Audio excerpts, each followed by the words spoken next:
You're listening to the B&H Photography Podcast. For over 40 years, B&H has been the professional source for photography, video, audio, and more. For your favorite gear, news, and reviews, visit us at bnh.com or download the B&H app to your iPhone or Android device. Now here's your host, Alan Weitz. Welcome to today's B&H Photography Podcast. As always, please subscribe to our podcast on iTunes and leave us a review. Also, check out our new landing page on the bnh.com site and leave us a voice message while you're there. You can find the link to our site and to our voice message widget on the show notes. On today's show, we will talk a bit about conservation photography with Art Wolfe and then segue into a conversation with David Brommer on the upcoming OPTIC 2017 Imaging Conference, which is sponsored by B&H and is quickly becoming the premier event for nature, landscape, and travel photographers. This year's conference is themed Conservation and Ecology and will be held in Manhattan, New York City from June 4th to June 7th, 2017. Stay tuned. Before we begin today's show, Al's Gearhead Pick of the Week. As you might know or may not know, I'm a Domke fan, and I just got some wonderful news that Domke is issuing versions of their F2, F5XB, and F803 rugged wear bags in military green. I'm big about this because I already have 2 of their other bags in green, so maybe I'll have 5 military green Domke bags now. It means I have to buy more cameras to fill them up. One habit feeds the other.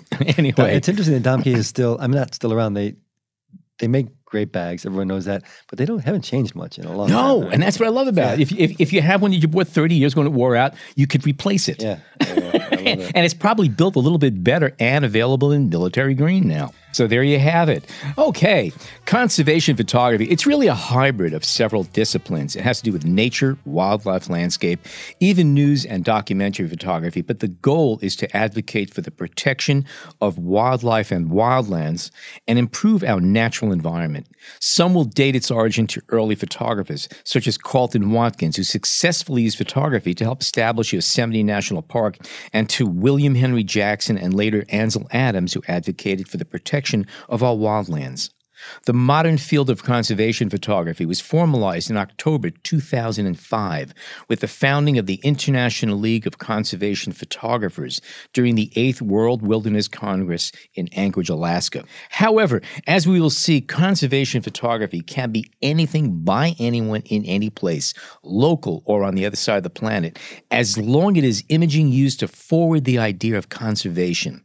With that in mind, we're going to have a talk with Art Wolfe about his work and his definition of conservation photography. Art is a multifaceted nature, wildlife, and documentary photographer. His unique approach to photography is based on his training in the arts and his love of the environment. His goal has always been to win support for conservation issues by focusing on what's beautiful on the earth, and that's a quote.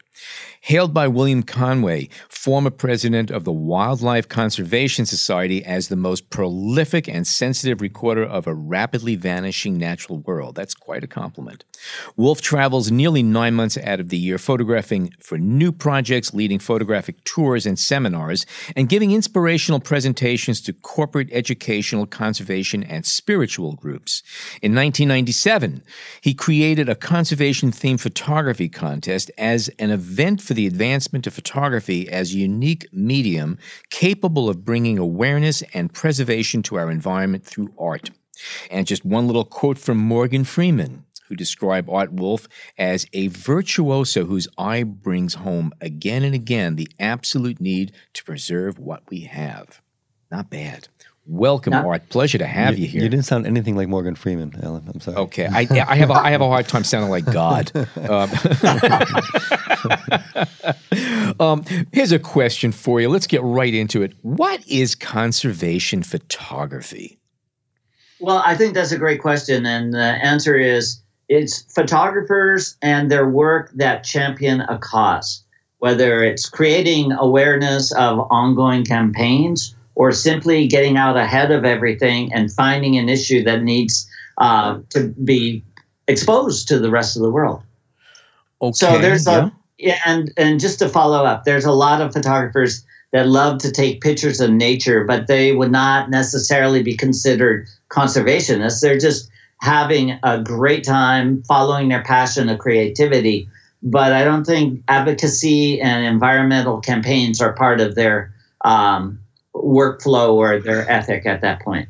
Oh, so, okay. So I go out and I take some wonderful pictures of seagulls and squirrels. But again, like you said, it doesn't make me a conservation photographer. That's absolutely right. So what were some suggestions? And by the way, conservation, we did a little wiki search here on this whole thing. And, you go into conservation photography and it comes into, here's a bunch of little sub-contexts here. Energy conservation, habitat conservation, water conservation, wetland conservation, wildlife management, marine conservation, soil conservation. What are some things that people can do? How do you pick something, run with it, and make a difference through photography? Well, that's a big question right there. But in 25 words or less, of course. All right. So I'll try to. I think that under that huge brush of conservation, all those water, soil, forests, whatever it may be, are all vitally important. And I think if somebody has a calling that really wants to contribute, they have to start economically in their own backyard, because I think traveling the world is rare that anybody can do that. So I think if people have a calling to do that and they have a talent for photography, they can, in today's world, you don't have to look beyond your own community to start. Yeah, we know there's a big problem in the Great Barrier Reef. That in the past week there's been a lot of news about that, and it's true. You don't have to go to the other side of the planet because things that are happening on the planet are all over. So that's a good point. Yeah, I'd say. And I think people have to kind of scale it to their economy, their time, their energy. All those things are important factors to tackle an environmental issue. And it need not be any more important than the little creek in your own neighborhood that's being choked by old tires or garbage. And to document that, to rally people's support, I think photography is unique in the sense that a single salient photo can really raise awareness and energize people to do something about it. And that's what I've found to be true over the years. I think that raises a good point, which is it's maybe not so much about the photography as it is how you use the image and who you associate with and not maybe the associations, but how you get that image out there, how you make a story out of it, no?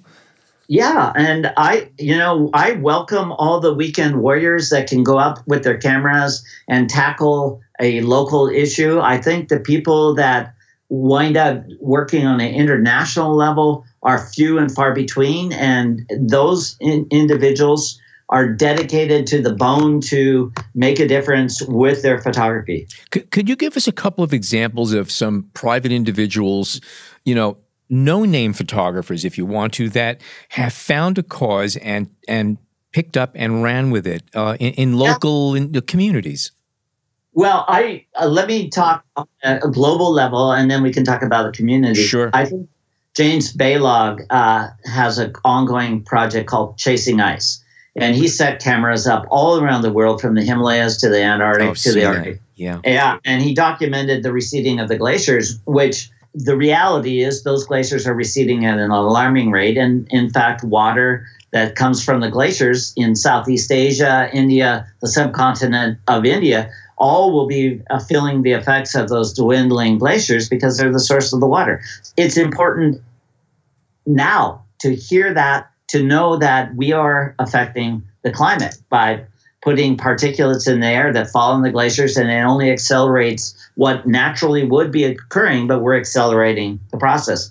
Robert Glenn Ketchum has championed the Tongass Forest of Southeast Alaska to the point where politicians were preserving and setting aside large tracts of land. He also went on to champion the ills of Pebble Creek Mine up on the Alaska Peninsula, which would affect the fisheries of Bristol Bay. So these are prime examples of people that have really did their homework, figured out a way to really affect policy on the political level, and are dedicated individuals. Right. We had a guest on about a year ago, and he's been documenting how small islands off the coast of the Chesapeake or Maryland area are vanishing. Yeah, with the water rising, and you know, fishing communities are being affected. Yeah. Yeah, and I'm not aware of that particular individual, but it's a prime example of how somebody takes on a project, and you can have a lot of written words about it, but a photo showing it actually resonates with people, connects with people, and they remember that image. So I think photography goes hand in hand with biologists and environmentalists and, you know, big thinkers about the environment, especially now under a administration that is not putting money or actually withdrawing money from environmental issues. I think photographers and writers and environmentalists are going to be even called upon more in the future to not drop the baton. Well, we're talking a bit about documentary, even to some degree news-related photography, but it's such a big umbrella that, you know, a photograph of, let's say, a polar bear cub just being cute can also become a conservation image if it's used in the correct way. Is that, I would say, that's exactly the bailiwick that I've found myself over the last 40 years. I photograph degradation and the ills, but that's not where my reputation and my greatest exposure lies. It is in those salient connecting photos of wolf pups or polar bears or an environment. I once did a photo on the Tatshenshini River, which was this great river flowing out of Canada into Southeast Alaska. It was being targeted for a copper mine by the Canadian government. The photo I took was really dreamy and beautiful, and it just epitomized the pristine nature. And that then became the focus of a campaign that ultimately got back to Ottawa. And the politicians said, we're going to preserve this. So that's an example of where a beautiful photo really made people think about the environment that was about to be lost. Mm-hmm, mm-hmm. Well, I guess, let me ask you this, and this is a trickier question because sometimes images get out there and you don't know what happens to them, but maybe that same beautiful image could then be used for a calendar that was I don't know, made by an oil company, let's just say, for a bad example.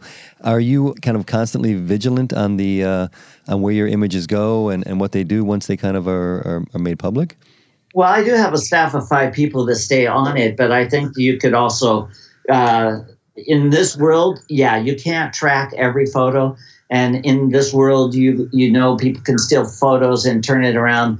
But it's such a rare occurrence that I would rather put my staff's energy and my energy into moving forward on campaigns and giving inspirationals rather than worrying that somebody's going to use a photo improperly. That could happen, but I'm not going to lose any sleep over it. Right.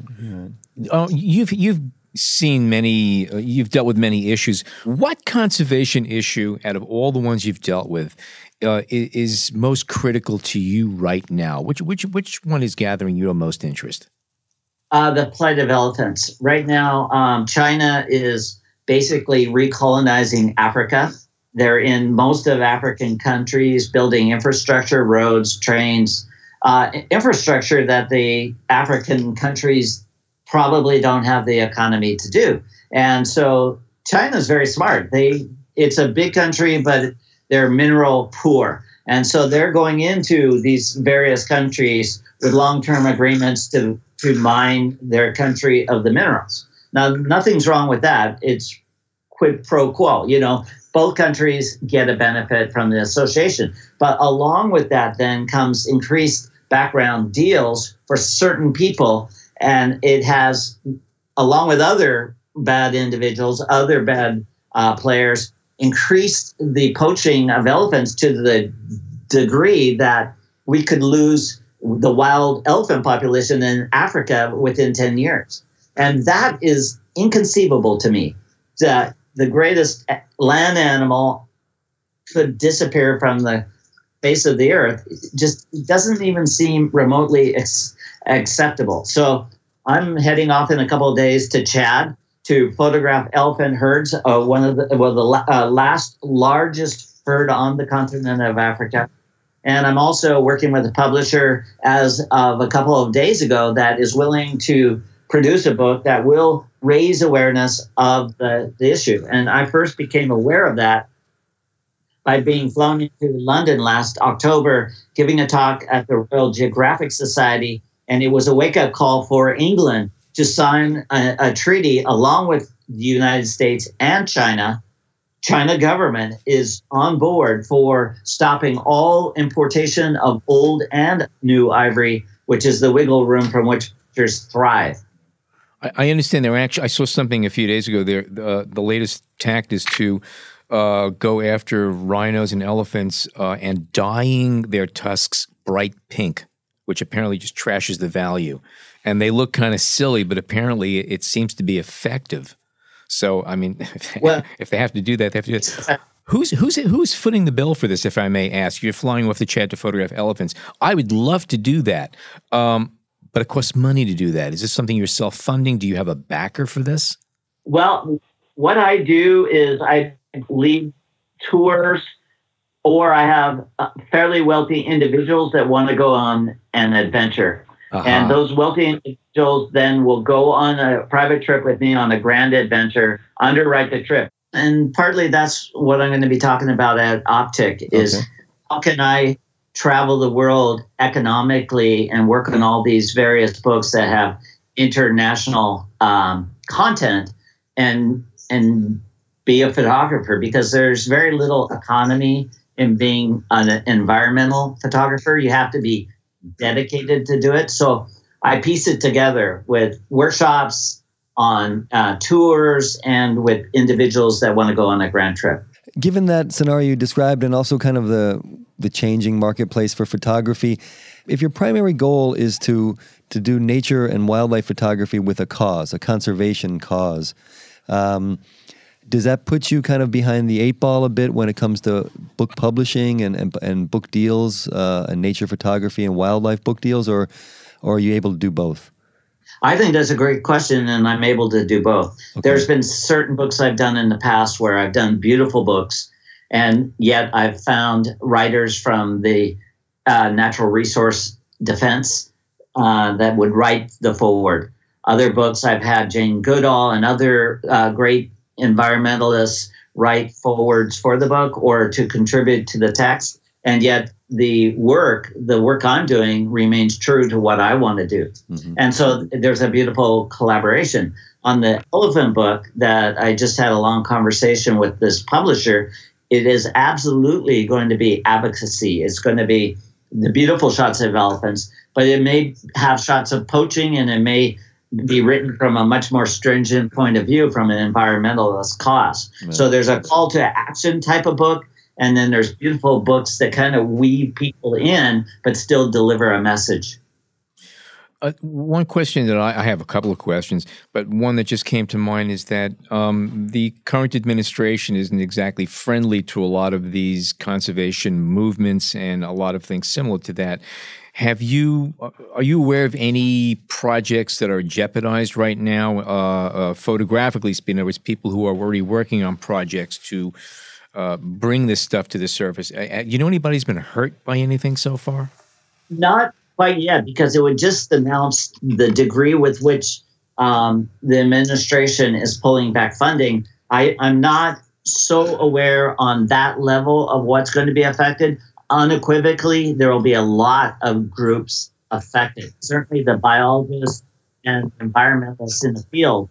A lot of these places you're going to, like you're going to photograph elephants, and a lot of these environments are fragile, and a lot of these animals cannot really handle much in the way of human contact. Some animals are better than others. What do you have concerns about that? People getting so excited about this stuff, they want to make a difference, that they actually do more damage than good.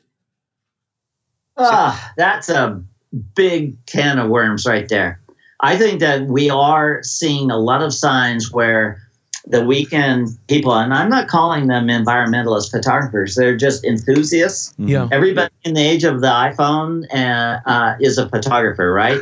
And so we're seeing ever increasing numbers of world travelers going to environmentally sensitive places, whether it's a national park or a natural area, and we're loving it to death. To the point that you're really making, is it the responsibility of the photographer to go in with sensitive eyes and to get the job done without affecting the population? And I think for the greater portion of those people that are dedicated, yes, we're doing the appropriate thing.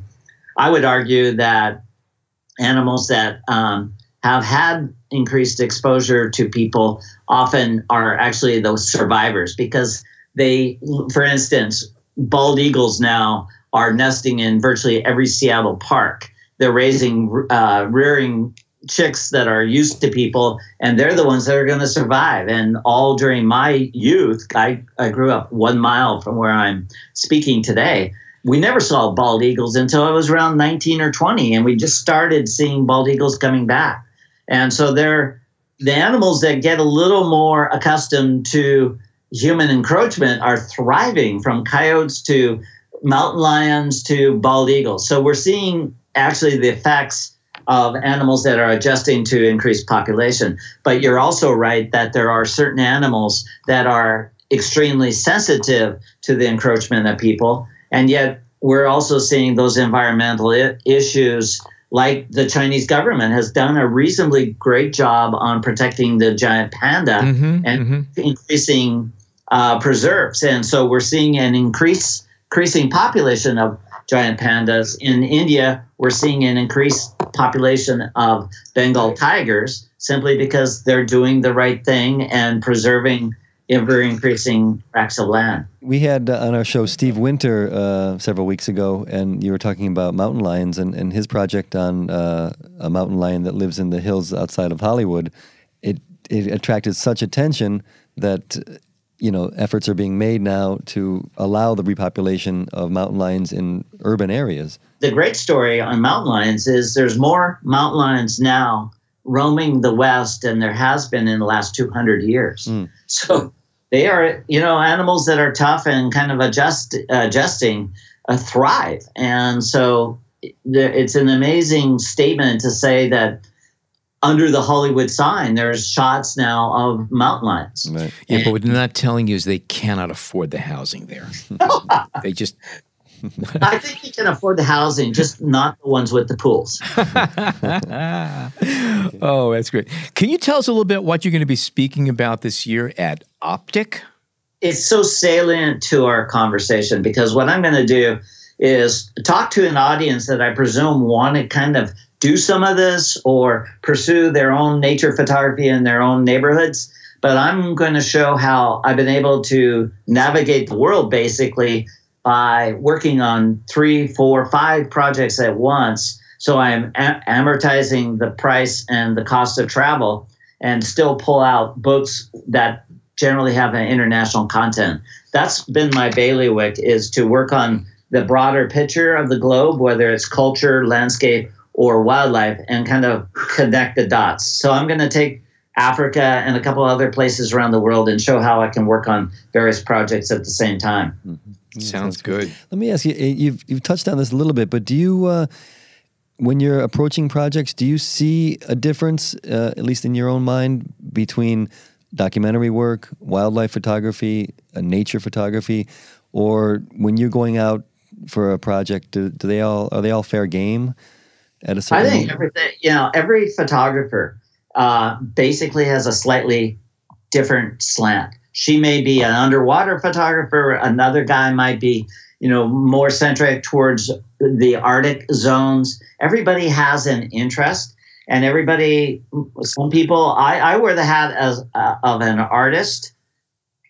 My background's painting and art history. I never was a biologist, but I've grown to be an environmentalist because I paid attention. So I think as much about wildlife biology or the environment than any single biologist because I have a broader brush, but I've learned along the way. So I know the behavior of bears and know the behavior of wolves or mountain gorillas or whatever it may be, simply because I've lived this life for 40 years and I'm still around. So I paid attention, and other photographers may be just centric towards the desert Southwest and the delicacy of the environment and the cactus and all that. So we're all very different people, but connected by the common cause of wanting to do good with our work and to highlight the environment. Because quite honestly, we, as you know, we're living on a tiny planet in a void of black space, and we only can go so far on damaging the environment before it's going to kick our butts. And that's what will happen. That will happen sometime down the road.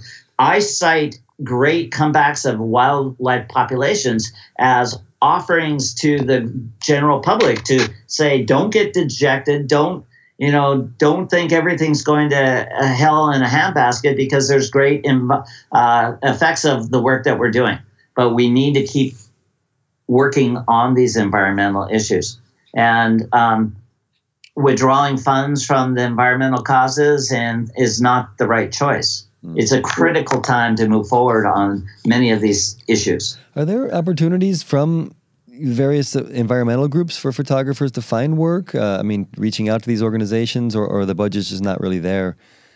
Well, I think that individual photographers that are really successful have reached out to NGOs and other organizations that are doing work. They are approaching foundations and getting grants. They're figuring out their own path forward. But yeah, they're working with from the Nature Conservancy to Conservation International. All those different environmental groups have targeted different campaigns, and photographers are embedded with those campaigns at this point. They all know the power of the image. It's good stuff. All right. Art, well, thank you so much for joining us. We're looking forward to hearing you speak at OPTIC. You're more than welcome. It's been great for me as well. When we come back, we're going to be speaking with David Brommer about OPTIC 2017. Stay tuned.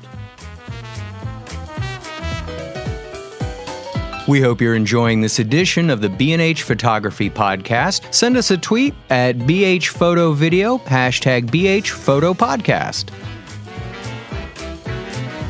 We are back, and we are being joined by David Brommer, director of the B&H Event Space, which is an amazing facility we have here.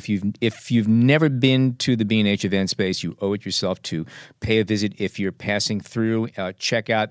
Just about every single day we have something that goes on there, photographers, lecturers, and it is free, and it's in the store, and it's an amazing, amazing place to be, and I've learned a lot from there too. And the caliber of photographers that come through is incredible. Yeah. The top names. Thank you for that nice introduction, Alan. It was a little self-gratuitous because you have presented in the beginning of the event space, learning to see using lenses, and that's still on YouTube.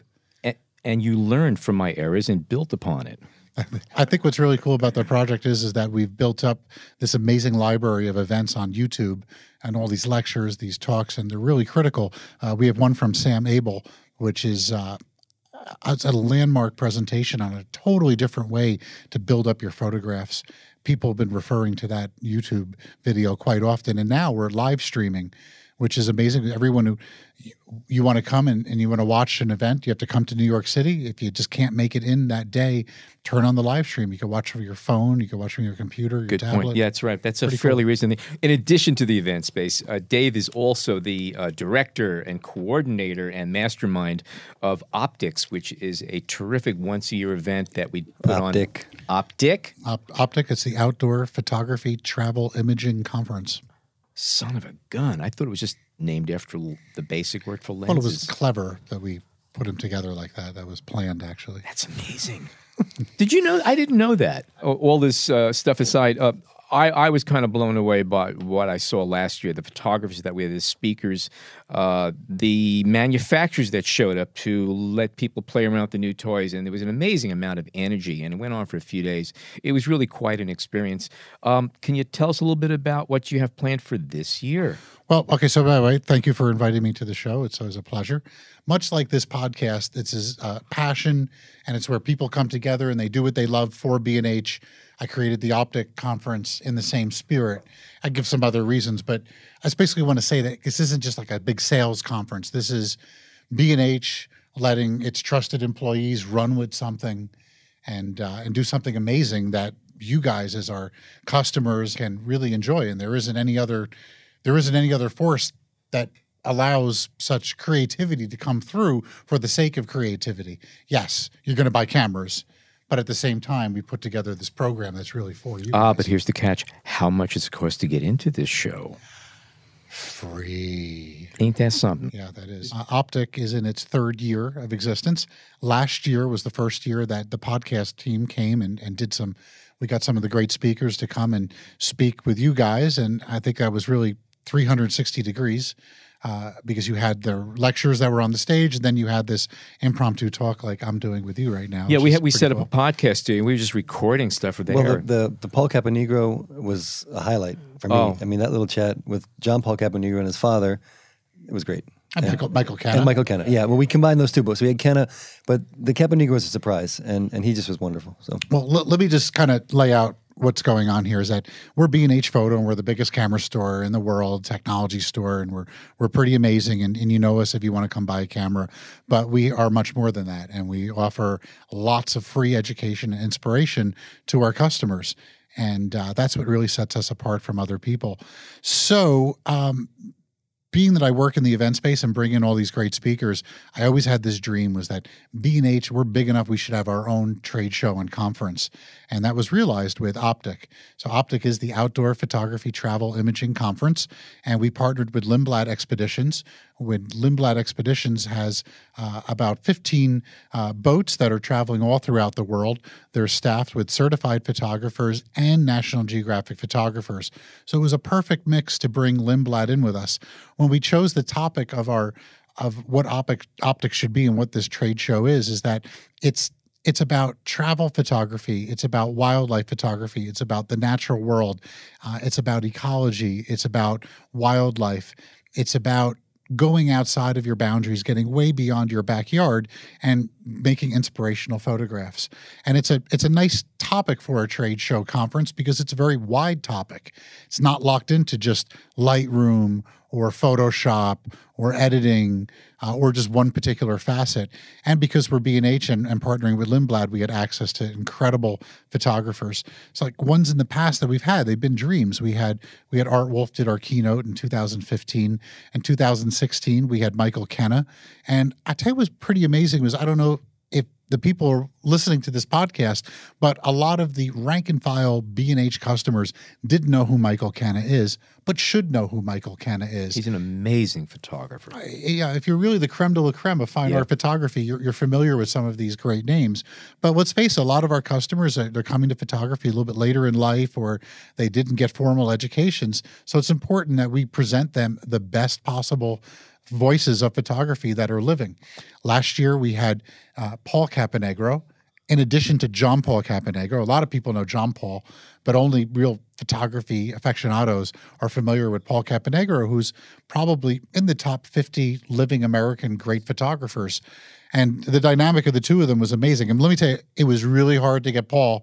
Paul's getting up there in age, and he did not want to come to New York. And it was a lot of cajoling and a lot of arm twisting, but we were finally able to do it, and I'm glad to be able to join your podcast. We have it's a great assortment of National Geographic photographers, and if you really look at photography and who's making the best images, Nat Geo, they're the SEAL Team 6 of all the photographers that are out there. Yeah, because you drop these photographers, it could be Kuala Lumpur, it could be Stonehenge, it could be Easter Island, it could be a small off-beaten town in the middle of Mexico that has a special ritual around Day of the Dead, and they come back with amazing photographs time and time again. And many of us started our photography looking at National Geographic photographers and National Geographic magazine. It's seminal, important American institution that has really governed the way that we look at the world, has championed great rights like climate change and ecology, and has had these amazing photographers working with them. So being able to have 5 or 6 National Geographic published photographers speaking at one conference is incredible. I think you really did summarize what OPTIC is about.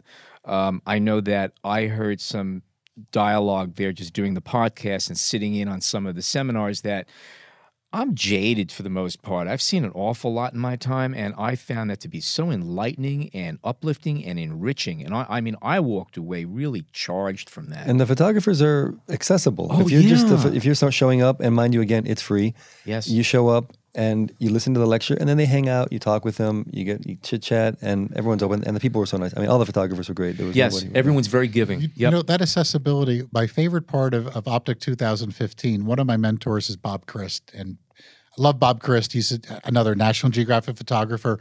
And probably his contribution to photography really was codifying the essence of place and capturing the essence of place.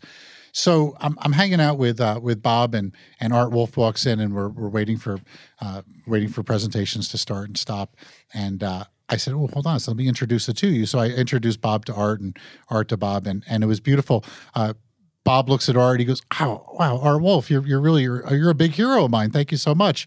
And Art Wolfe looks at Bob Chris and goes, "Bob, you're a hero of mine. Thank you so much." And it was cool to bring the two of them together for the first time, these two legends of photography. And that's what you're saying, being accessible after their presentations, doing book signings. And we've set up tables where people can bring their books, and they can get books of those photographers. They can get them signed. They can ask them questions, and the accessibility. And last year, watching Michael Kenna stay in for a number of the presentations, that was very gratifying. I think we were doing something right. If a guy like Michael Kenna hangs out for most of the day and just stays in the conference just like a regular guy, except for the time when he was up on the stage. Well, let me also mention there's portfolio reviews, and there was like a camera repair, service going on. Right, So that's right. It's a passion, and I think that's the best part about working for B&H Photo, and I'm a 20-year veteran of the company, and I can't believe it's been 20 years, but the fact that management has a vision, and they let people like myself and you guys and other people in the company really move forward on this vision, and it's not tainted by commercialism. Yes, look, there is a commercialism. If you saw the Optic bills, they had to be paid somehow. That was a lot of hotels and whatnot, but it's incredible that the company gives us an avenue and allows us to do it. And I like to do it with passion. It's looking at all the speakers we have. I analyze their topics. I set them up so that we have two stages. We have a main stage and a second stage. And I'm not going to do two wildlife presentations, won't be at the same time on it. So they'll be staggered, they'll be timed. And then we spend the year basically researching new speakers. And I want to talk to you guys about Optic 2017. Yeah, totally. Please. What can we look forward to? Okay, so first off, right now, you can go to optic2017.com, and you can register to be notified of updates. The dates for this year's conference are June 4th, 5th, 6th, and 7th. And I can let you guys know a little secret. There's probably going to be a June 8th, and it's going to be a wrap-up day that'll be at the SVA Theater. And the SVA Theater is That's Silas the School Theater. of Visual Arts. School of Visual Arts, but they have a big theater on 23rd Street in between 8th and 9th. After party at my house, or David's house, right? Yeah. Right by. We're all Chelseans here. The cool part about that is it's a ginormous 4K 4K movie theater. And what I want to do is really, we have targeted towards photographers and did very little with video. And most people, especially our customers and the ones that go on Lindblad, they are there for the photography. They're not there for the video. But I want to open it up and bring, I think that video now, we're in a renaissance, especially with drone footage. You could go so much further with video than you could in the past. So I'm slowly but surely assembling another day to Optic, which will be dedicated strictly to video. And the showcase will be on this big screen. That'll be a big 4K screen, which will be really impressive. It's a 460 theater, Silas Theater. Well, I'm sorry. One other thing which you may mention is you do outings, you do events. Photographers lead groups around parks and locations in New York City, and isn't that a boat ride? I mean, so we'll go over. Yeah. Optic is it's essentially a 4-day conference. Most likely it's going to go to 5-day, with that 5th day being video, as I said. But let's just talk about the way Optic is set up. So it's Sunday and Monday at the New Yorker, which is around the corner from B&H Photo. It's a big, beautiful, classic hotel, and they've got ballrooms. In the grand ballroom will be the main stage, where we'll have the headliner speakers. We also have a second stage, which is in a room with about 130 seats. And typically the way we format it is that the main stage is inspirational, really smack you in the face, amazing photography and stories. And the second stage is a little bit more about technique and the how-to. So you just get wowed on the main stage, and then you really learn the craft on the second stage. And then we have a very vibrant trade show. And the trade show is put together, I think, quite intelligently. We have our large sponsors, which are our platinum sponsors. This year, it's going to be Nikon, Canon, Fuji, Sigma, and Sony. And also, we just got confirmation, LG, the TV company. And we're going to showcase some new technology from them. And then we have a number of smaller companies that can't go on to be platinum, but we need them to be there. And they have tables that are set up in this trade show area. So it's like more of a mini trade show, really, where you can get your hands on, and you can get a little bit of one-on-one with the manufacturers, as opposed to a traditional Photo Plus Expo, where it's really more about the trade show. So you've got stages, you've got the trade show, and then the platinum sponsors get these special named and sponsored events, which we thought are very important to the photographers and the attendees. These include portfolio reviews. We have that's a Sigma portfolio reviews. We have the Fujifilm pushpin gallery. Back when I used to run a gallery in Seattle in the 90s, we used to do these pushpin shows, which were very economical ways to share your photography. But what we did with this is that you come in and you bring a photograph that's printed out. Also, they have Canon has printers on hand where they printed out a number of photographs. Then they get pushpinned in, and then a Fuji speaker will go and pick out the best photograph in the show. And we did three the grand prize, first and second place, and they got cameras and they got really good stuff. But I was checking out the numbers. We had 220 people last year entered photographs in the pushpin gallery. To see the guests and the attendees wandering through the gallery, pointing out their photograph or looking at other people's photographs was really very warming. And it also supports something else that we push with the aesthetic of photography, and that's the print. In an age of Instagram, and he used to be a singer. So we also have Phototech come in and do camera repairs. They do free camera checkups. They do a precursory check on your cameras, blow off a little bit of dust. If there's a problem with your camera, they'll take it and do a full repair.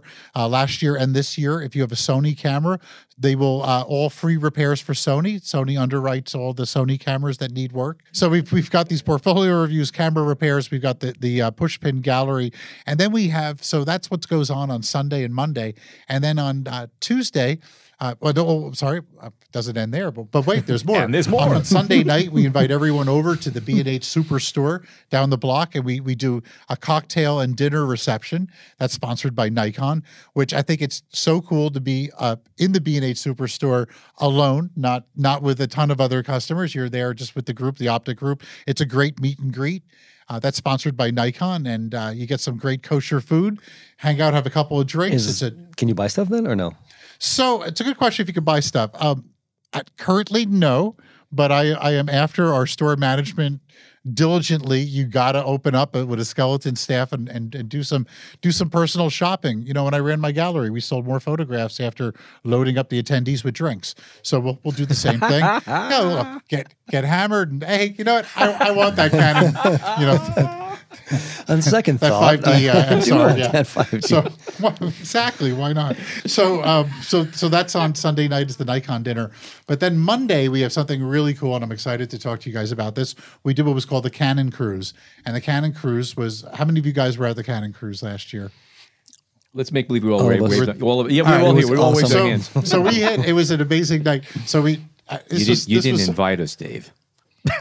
Oh, you could have first year. So here's what we did: it's on the Circle Line cruise, and we do a cruise around. We hit a couple of bridges, and then we loiter around the Statue of Liberty at sunset. And it's a sunset cruise. It's a 2-hour cruise. To get on the boat, all you have to do is during the OPTIC on Sunday or Monday, make a purchase of $100 or more, and you get a free ticket to the cruise. You could buy anything. It's called the Canon Cruise, but you could buy. You could buy a Nikon circular polarizer for $119 and you'll still get it. But here's the deal with last year's cruise.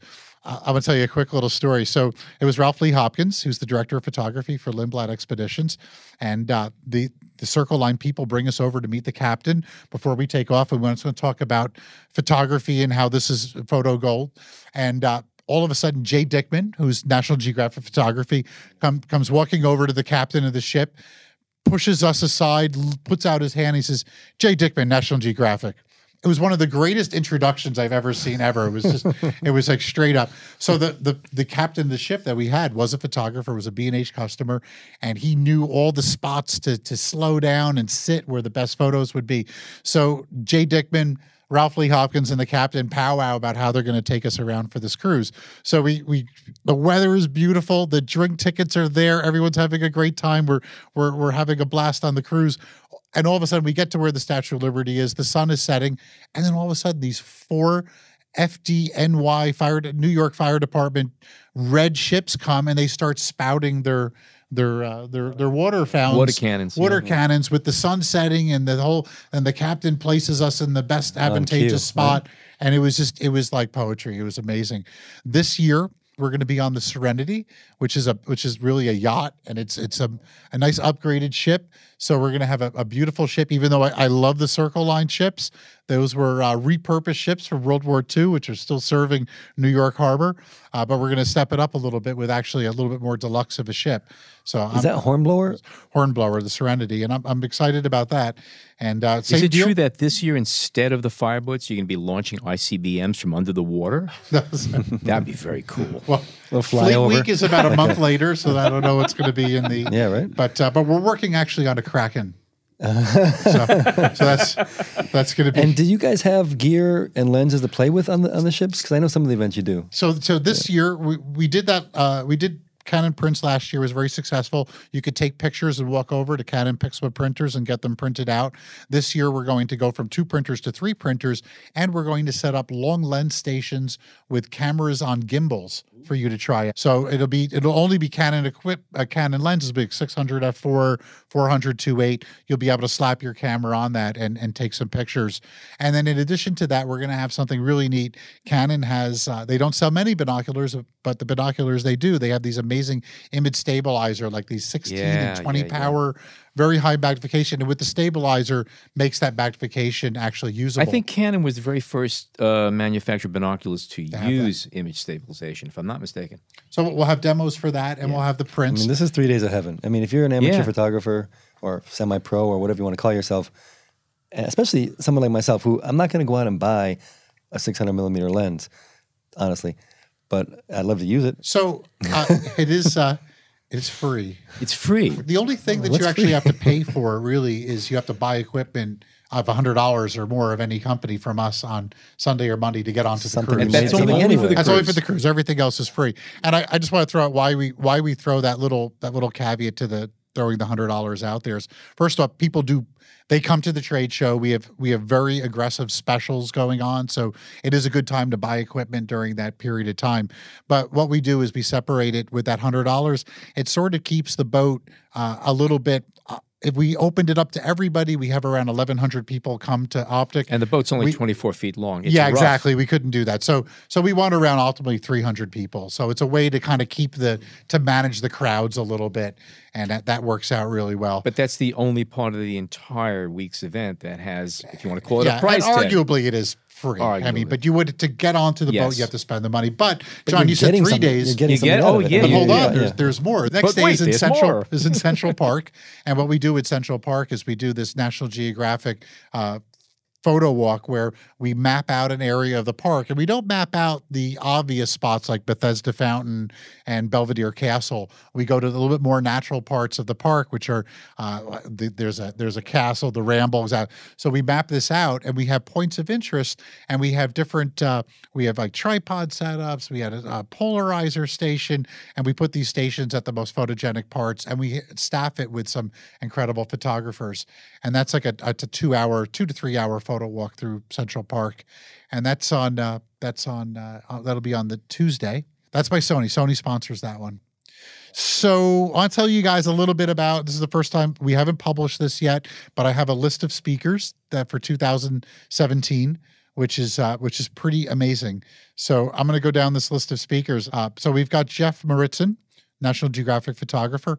Allison Wright, another National Geographic photographer, specialty in portrait. We also wanted to open this up. It's not just all all venerable gray hairs. This year, we're expanding to a younger market. So we've got Jill and Kayla, the Wild Abandoned Girls, which are Instagram. So you're nodding your head. You've heard of them. They're Instagram darlings, and they're travel photography. They travel with an Airstream, and they're really cool. And this is one that only really heavy duty photographers will know. Able to get Brooks Jensen, who's the publisher of Lenswork magazine. Oh yeah, and Lenswork magazine, a very vital fine art magazine that's been going on since 1992. And I think it's important to bring him on since 1992. He's been going. A couple of days ago, we got the news that Pop Photo, after years, Popular Photography won't be publishing anymore. And 80 years. 80 years. 80 years. So Brooks Jensen will be there, and he leads many workshops. He's just a sweetheart, and I love his articles and his books that he's written are fabulous. Sony's going to be bringing in Christina Mittelmeier, who's an amazing photographer, as well Vivian Gukwa, who's a New York City native. Traveling lens. Traveling lens, exactly. Nikon's going to bring Lucas Gilman, who's an adventure photographer, and we'll also be showcasing a lot of the Key Mission 360, which will just kind of show an evolution of photography, this 360-degree view. Mike Corrado will also be joining us from Nikon. He's going to be doing wildlife. Now, here's a big one we're going to be bringing in from Canon, Sam Abel, who did such an amazing program for us in the past. I was going to talk very quickly about Sam Abel, why he's so important. Most of us think of photography, we build up the photograph from the front back. In other words, I look at you, you're my subject, and then I start thinking about the background. Sam Abel reverses that. He picks his background first, and then he puts his subjects into the background. It's really a very revolutionary and different way to think about building your photograph. He gave a talk on his photos from Cuba, right? Or no, am I thinking of somebody else? He talked about his general work. I don't recall Cuba, but... Okay, I've seen some of his work from Cuba. He's an amazing photographer. He gets it. I believe he's based in Maine. We're going to have Roman Kurziak, who's the only photographer that's been sponsored by Sigma and has come in for the 3rd year. And normally I'd like to see new photographers coming in here, but it's amazing. Roman is just such a crowd pleaser. He speaks to a great demographic of people, and they really care about his wildlife and travel photography. So Roman will be back. We're going to have Jonathan Irish from Fuji. He's going to go National Geographic Photography, who's a Fuji guy. Also, we're going to have Rudy Roy, who's a Brooklyn-based photographer. I'm working on him on his presentation. He's coming in from Fuji. Rudy's a very interesting photographer, very concerned photography, a little bit of journalism in there. We'll have Ralph Lee Hopkins. He always comes, the director of photography from Lindblad. And this time, Ralph is going to be talking about he goes up to the Arctic frequently, he travels for Lindblad. He's going to be talking about the disappearing ice, which, global warming, it's a thing, and it's changing. While it's changing photography, because photographers who go to the same location throughout their life frequently are going and seeing the location is changing dramatically due to weather. We're gonna have Rudy Winston as well from Canon. Rudy's just a gear guru and one of my favorite speakers, just to talk about technique and equipment. He knows his stuff inside and out and backwards. Inside and out, yep. Yeah. And he's also able to instruct and speak in such a brilliant way. Rudy is great for the new photographer. He'll really teach you how to use your camera. By the way, that's an important thing also to mention about all of the speakers here. There are a lot of very good photographers out there. Not all of them can communicate. Yes. And what we have here are the best of the best photographers and excellent communicators. Excellent communicators. Which is important. And speaking of that, so excellent photographers, we're gonna have Stephen Wilkes. Oh yeah. We're working. We haven't fully confirmed Stephen yet. It's very difficult with some of these active photographers. He has a twin brother. If he's booked, just get his brother in. Yeah. Well, sometimes it's hard to pin them down because they're traveling all over the place. So availability is always tough. And then this is one I just, after working last week with, Art Wolfe will be coming back again. And Art and B&H Photo. We've been coming together for his art of photography classes, no pun intended. And we've been sponsoring a lot of his workshops. And as a favor, he's coming in to be with us and to come back to B&H. So just to clarify, is there one keynote speaker like there was Michael Kenna last year, or is it not necessarily like that? So I like the idea of a keynote, and because we live stream it. The other thing too is that Sunday and Monday's presentations are all live streamed on the main stage, so you can follow that across the world. We had 29,000 people watching it last year, which is pretty amazing. To answer your questions, will there be a keynote? The problem with a live stream, keynotes always happen at the beginning of a talk. So the first lecture is up at 10 a.m. East Coast time. So that means 7 across the world. It'll change a little bit. So I like the stagger of the speakers. So is there going to be a keynote? Yes and no. Really, Brooks Jensen is the special speaker coming in here. He's sort of the keynote guy. Also, I consider Sam Abel is going to be keynoting. David, thank you so much for joining us, and we are looking forward to OPTIC this year. And again, the dates are... So you want to go to optic2017.com, and the dates are June 4th, 5th, 6th, and 7th, with a very possible 8th for all you video devotees. And if you guys really want to get a taste of OPTIC before it all happens, go to optic2015.com and optic2016.com. We have archived all the lectures on the main and second stage. Also, some of the podcasts are there. Podcasts are there. Yeah. And those 2 pages are actually vital. I tell you, if you're into photography and you got a good, strong internet connection, just sit down and go over all those presentations. It's a great archive, and it lets OPTIC live on into the future. So it's but if you can get to New York City, come book a hotel room. It's going to be a blast. And the show is free. I'm looking forward to it, and I hope you guys who are listening to this will come to New York City. New York City in early June.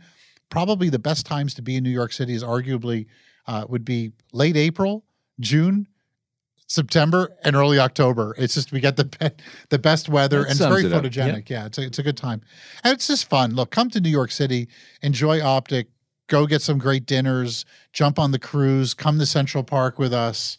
A town so nice they named it twice. And we were invited last year. We didn't quite know what to expect, but I think we were blown away. Incredible. It was just great. I mean, the people just sat down with us. The photographers, the crowd was friendly, and the manufacturers were there letting us play with stuff. Yeah, so, it was the vibe and everything else. Again, the whole thing was really juicy. And it's also the timing on it. It's important. New York City, we have Photo Plus Expo that goes on in the middle of October. There's like this dead time in the spring. And having OPTIC show up now. And there's other organizations like NAMPA, which is the North American Nature Photographers Association. They're vital. These things are out there, but they're not at the same time as OPTIC. So if you're into it, please come along. Okay. Thank you. Thanks for having me. David Brommer, OPTIC 2017. Okay, another great show. Many thanks to David and thanks to Art Wolfe. Remember, OPTIC 2017 Imaging Conference will be held in New York City from June 4th through June 7th. It's absolutely free. And for more information, go to the bnh.com website or search OPTIC 2017. And to see more of Art Wolfe's work, simply go to artwolfe.com. And remember, that's Wolfe with an E at the end. Here's a good one. Today's recording marks our 70th episode, and I want to send a really big thank you to Jason Tables and to John Harris and a few other B&H colleagues who make our work all that much easier, including Jill Waterman, Howard Gottfried, Greg Shurin, Todd Vorenkamp, and Akeem Adi. And of course, an extra big thank you to our listeners. Your support really inspires and encourages us. And to that, a big thanks to Paul F. McD, Steve Liu, and Docham, D-O-C-H-A-M. Docham, however you pronounce it, thank you. These are some of the people who have reached out recently with nice comments and positive reviews. Keep them coming. It means a lot to us. And on that note, the B&H Photography Podcast will be taking a 2-week hiatus, so take the time to scroll through iTunes or our landing page at bnh.com/explorer to check out our back catalog of episodes you might have missed, and stay tuned for our return episode, which promises to be a doozy. As always, my name is Alan Weitz, and thank you so much for tuning in.